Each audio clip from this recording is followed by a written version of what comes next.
ఆదికాండము మొదటి అధ్యాయము. ఆదియందు దేవుడు భూమి ఆకాశములను సృజించెను. భూమి నిరాకారముగాను శూన్యముగాను ఉండెను. చీకటి అగాధ జలములపైన కమ్మియుండెను. దేవుని ఆత్మ జలములపైన అల్లాడుచుండెను. దేవుడు వెలుగు కమ్మని పలుకగా వెలుగు కలిగెను. వెలుగు మంచిదైనట్టు దేవుడు చూచెను. దేవుడు వెలుగును చీకటిని వేరుపరచెను. దేవుడు వెలుగునకు పగలనియు చీకటికి రాత్రి అనియు పేరు పెట్టెను. అస్తమయమును ఉదయమును కలుగగా ఒక దినమాయెను.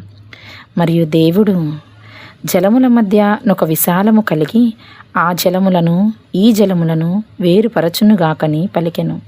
దేవుడు ఆ విశాలము చేసి విశాలము క్రింది జలములను విశాలము మీది జలములను వేరుపరపగా ఆ ప్రకారమాయెను. దేవుడు ఆ విశాలమునకు ఆకాశమని పేరు పెట్టెను. అస్తమయమును ఉదయమును కలుగగా రెండవ దినమాయెను.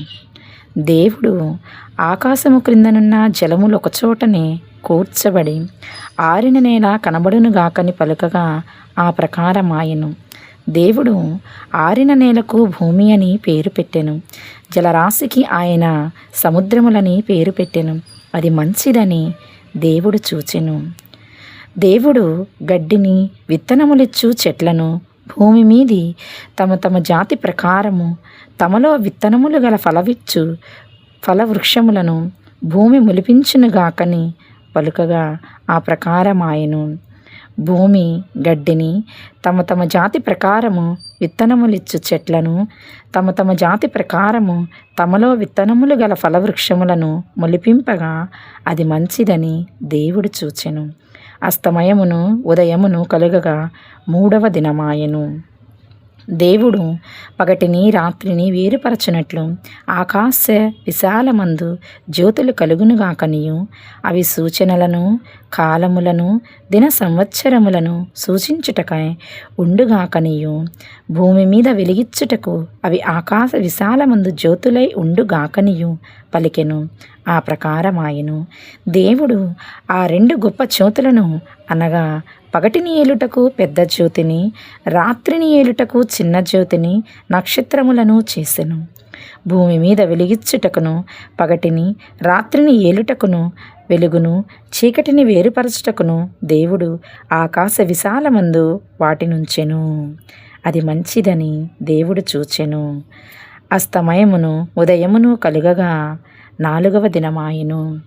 దేవుడు జీవము కలిగి చలించు వాటిని జలములు సమృద్ధిగా పుట్టించునుగాకనియు పక్షులు భూమిపైని ఆకాశ విశాలములో ఎగురునుగాకనియు పలికెను.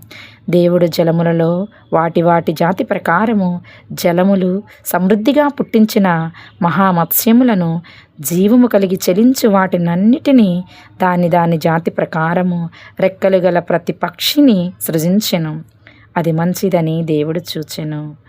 దేవుడు మీరు ఫలించి అభివృద్ధి పొంది సముద్ర జలములలో నిండి యుండుడనియు పక్షులు భూమి మీద విస్తరించునుగాకనియు వాటిని ఆశీర్వదించెను.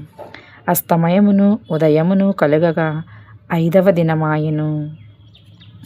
దేవుడు వాటి వాటి జాతి ప్రకారము జీవము గల వాటిని అనగా వాటి వాటి జాతి ప్రకారము పశువులను పురుగులను అడవి జంతువులను భూమి పుట్టించునుగాకని పలికెను. ఆ ప్రకారమాయెను. దేవుడు ఆయా జాతుల ప్రకారము అడవి జంతువులను ఆయా జాతుల ప్రకారము పశువులను ఆయా జాతుల ప్రకారము నేలను ప్రాకు ప్రతి పురుగును చేసెను. అది మంచిదని దేవుడు చూచెను. దేవుడు మనస్వరూపమందు మన పోలిక చొప్పున నరులను చేయుదము. వారు సముద్రపు చేపలను ఆకాశ పక్షులను పశువులను సమస్త భూమి మీద ప్రాకు ప్రతి జంతువును ఏలిదురుగాకనియు పలికెను. దేవుడు తన స్వరూపమందు నరుని సృజించెను. దేవుని స్వరూపమందు వాని సృజించెను. స్త్రీని గాను పురుషుని గాను వారిని సృజించెను. దేవుడు వారిని ఆశీర్వదించెను. ఎట్లనగా మీరు ఫలించి అభివృద్ధి పొంది విస్తరించి భూమిని నిండించి దానిని లోపరచుకొనుడి. సముద్రపు చేపలను ఆకాశ పక్షులను భూమి మీద ప్రాకు ప్రతి జీవిని ఏలుడని దేవుడు వారితో చెప్పెను. దేవుడు ఇదిగో భూమి మీదనున్న విత్తనములిచ్చు ప్రతి చెట్టును, విత్తనములిచ్చు వృక్ష ఫలములు గల ప్రతి వృక్షమును మీకిచ్చి ఉన్నాను. అవి మీకు ఆహారమగును.